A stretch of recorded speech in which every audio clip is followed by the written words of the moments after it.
Dialog kita dari sebelum jeda tadi. Lalu evaluasi dari Bank Indonesia, apa saja kendala yang membuat NTT ini belum bisa mendapatkan investasi yang masif? Ya, jadi salah satu tantangan utama tentunya geografis, ya, di mana sebagian besar tanah mereka kan tanah yang keras kan.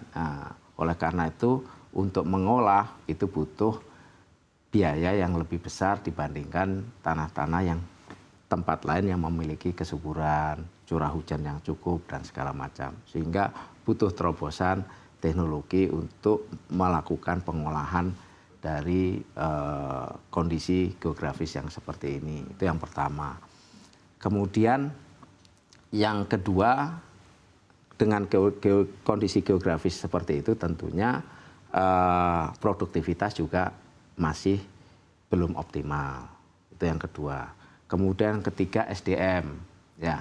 Jadi SDM karena melihat potensi geografis yang seperti itu, banyak masyarakat berpandangan bahwa sepertinya sulit untuk mengolah tanah. Sehingga ada dorongan dari masyarakat untuk mencari tempat yang lebih baik. Makanya banyak imigran yang keluar dari NTT.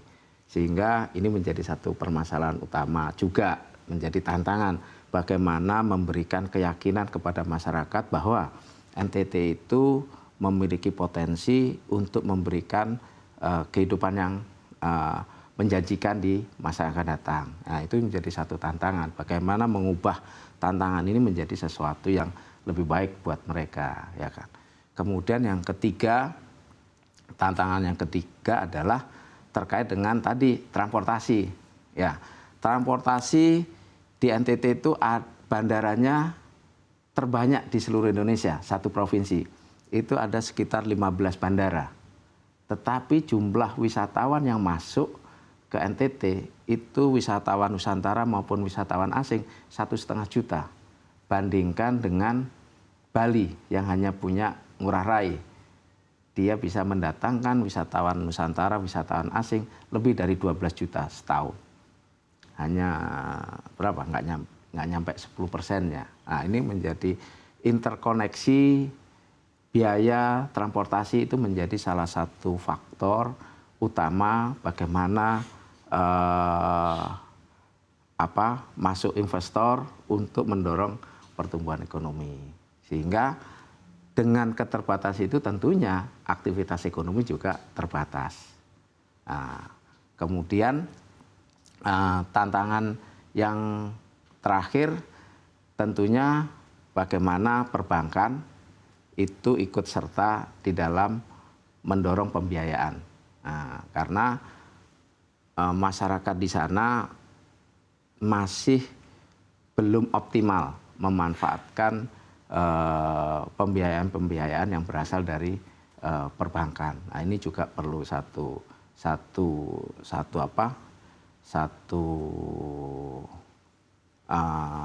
dorongan untuk kita sama-sama bagaimana menciptakan masyarakat itu menjadi lebih mengenal bagaimana perbankan menjadi teman mereka untuk mendorong pertumbuhan atau usaha mereka. Baik. Lalu sejauh ini intervensi apa yang sudah dilakukan Bank Indonesia mungkin untuk bisa mendorong perbankan juga agar bisa membantu pertumbuhan ekonomi yang ada di NTT?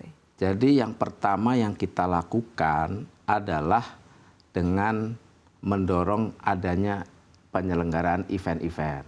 Ya.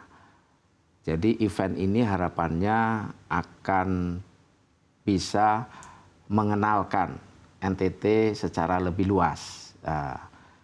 Kemudian yang bulan depan yang akan kami selenggarakan itu malah sesuatu yang baru, yaitu Border City Run, yaitu lari di perbatasan. Yang kadang orang itu sesuatu yang biasa, tetapi kalau kita munculkan menjadi sesuatu yang, oh ya gimana ya rasanya lari di perbatasan. Nah, ini yang kami kenalkan event ini supaya orang juga semakin tahu oh NTT, sehingga orang akan men-search NTT itu apa sih potensinya. Itu melalui event-event. Kemudian nanti kita juga akan mengarrange semacam yang sekarang lagi jazz festival, ya kan? NTT dikenal dengan talent penyanyi yang luar biasa, tetapi jarang ada event yang muncul tahun ini. Kemarin sudah banyak sih sebenarnya, ada Momere Jazz Festival dulu, tapi sejak COVID belum muncul. Nah, ini bisa jadi salah satu sarana untuk mengembalikan bagaimana dinamika ekonomi yang ada di NTT. Itu yang pertama yang kami lakukan. Jadi kami menyelenggarakan event-event. Kemudian yang kedua adalah kami memberikan awareness, dorongan kepada anak muda. Nah, karena sekarang demografi lebih banyak kepada anak-anak muda, sekaligus mengenalkan digitalisasi. Baik, karena di NTT itu value added untuk produk-produk sumber alam itu masih bisa ditingkatkan. Karena mereka sangat kaya juga. Kalau di Flores itu daerahnya juga subur sebenarnya.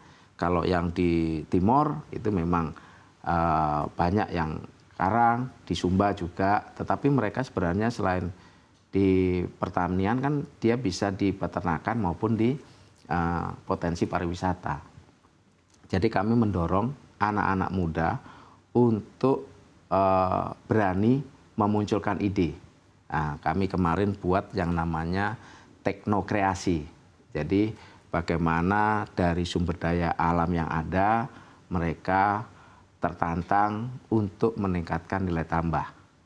Itu. Dan kami menggandeng perbankan supaya kalau sudah muncul juara-juaranya dibina, jangan terus dibiarkan. Nah, ini yang kerjasama ini yang nanti kita akan kembangkan sehingga muncul entrepreneur muda dari Nusa Tenggara Timur. Baik. Itu yang kedua yang kita lakukan. Dan yang ketiga, kita mengembangkan satu ekosistem. Jadi petani ini dengan kondisi yang seperti saat ini, mereka kesulitan untuk mengelola keuangan, mengelola lahannya. Nah, oleh karena itu kami mendorong ekosistem bagaimana petani itu tidak sendirian. Jadi kami menggandeng perusahaan-perusahaan anak-anak muda dari luar NTT itu yang punya skill sekarang kan banyak milenial menjadi petani. Nah, ini kita gabungkan supaya mereka mendampingi. Kemudian kami ajak universitas untuk juga ikut melakukan monitoring. Dan yang terakhir tentunya jangan sampai petani itu setelah panen barangnya kesulitan untuk dijual. Jadi kita juga buatkan off-takernya, kira-kira siapa yang akan membeli. Sehingga dengan ekosistem seperti itu, harapannya pada semester 2 tahun 2024 ini bisa menghasilkan sesuatu yang bisa jadi contoh untuk tempat-tempat lain. Baik, gitu. Kita melihat upaya Bank Indonesia untuk sektor pertanian di NTT cukup besar gitu. Kembali lagi ke fenomena La Nina yang mungkin ini akan menghantam banyak daerah di Indonesia. Bagaimana BI di NTT melihat ini bisa mempengaruhi pertanian di NTT secara langsung? Ya, jadi kan La Nina, maka sekarang ini kita didorong untuk bagaimana pemanfaatan digitalisasi. Sehingga harapannya pertanian itu sudah tidak tergantung pada musim.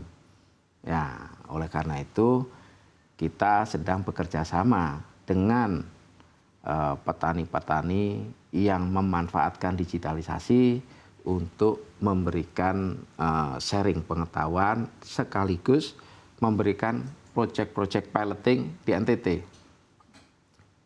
Kami akan support ke sana bahwa digitalisasi itu akan menjadi sarana untuk meningkatkan produktivitas di tengah gangguan adanya pergeseran musim karena faktor-faktor tadi, El Nino dan segala macam. Baik, tapi dari segi antisipasi apa yang mungkin sudah disiapkan Bank Indonesia NTT, terutama untuk tim pengendali inflasinya?